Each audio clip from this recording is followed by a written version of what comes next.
And as Kristen just mentioned, a big shakeup for the Democrats last night with Sanders' big Michigan stunner.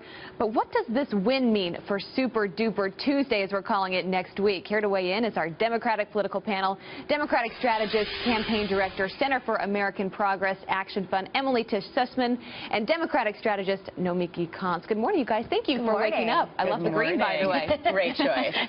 All right, so it was an exciting night last night. Nomiki, we'll start with you. I mean, Hillary Clinton wasn't just hoping to take Michigan. She was hoping to win by double digits. That obviously didn't happen. And she won in 08. We have to remember that. I think the concern here, and we looked at these exit polls, is you have a clear divide in the Democratic Party. 8 in 10 of those under 30 voted for Bernie Sanders. 7 in 10 over 65 voted for Hillary Clinton. But voters in Michigan were really concerned about jobs.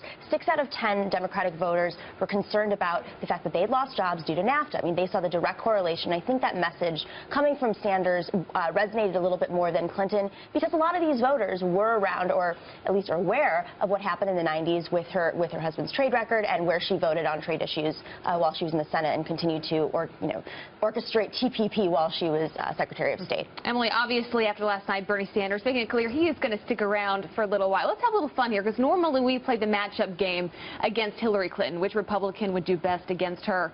But who has a better chance at beating Trump in a general election, Hillary or Bernie Sanders? What is your thought on that? And it does really look like Trump will be the nominee, particularly after last night. The math is adding up for him. It certainly is there. I do continue to think that Clinton would be a stronger matchup against Sanders, and part of that is actually the demographic breakdown that Nomiki just went into. But Sanders continues to do well within Democrats with men, particularly white men. There are young people there as well, but particularly white men, which is really also where Trump is pulling from within Republicans. There was the biggest gender breakdown last night that he's seen in any states, where he performed much better with men than with women. And we really can't have a full presidential campaign that is just a battle for white men. That is not who America is. I mean, that's just not what we can do right now. Yeah. Here. No, you have to agree on that. It is interesting. I have heard from some voters who are deciding between Donald Trump or Bernie Sanders, right. And you're like, what's going on here? Real Clear Politics has a poll up of Sanders against Trump.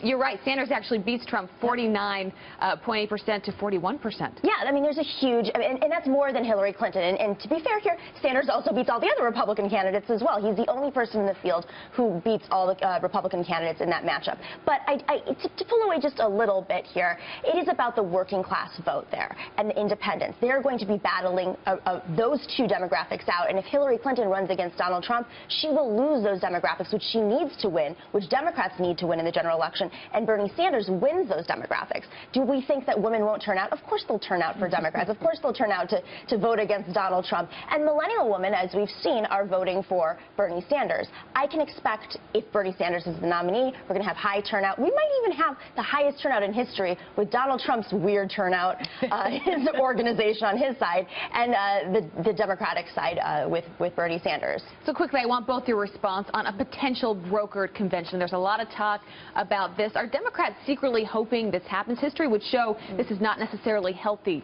for a party to go through, right? It is. I mean, it is. We are living in a fascinating moment in history. I think last night's turnout and the states that were won on the Republican side show that more than anything that establishment Republicans have really been doubling down and heavily investing in Rubio, and he just did abominably. I mean, look, it's something that would keep the conversation going. I think the primary on both sides actually keeps us very relevant, which I think is good for democracy overall.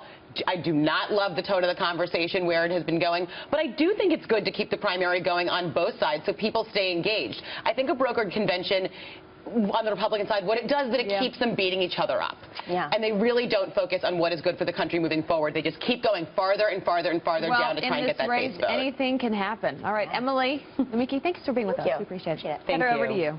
All right, thank you very much.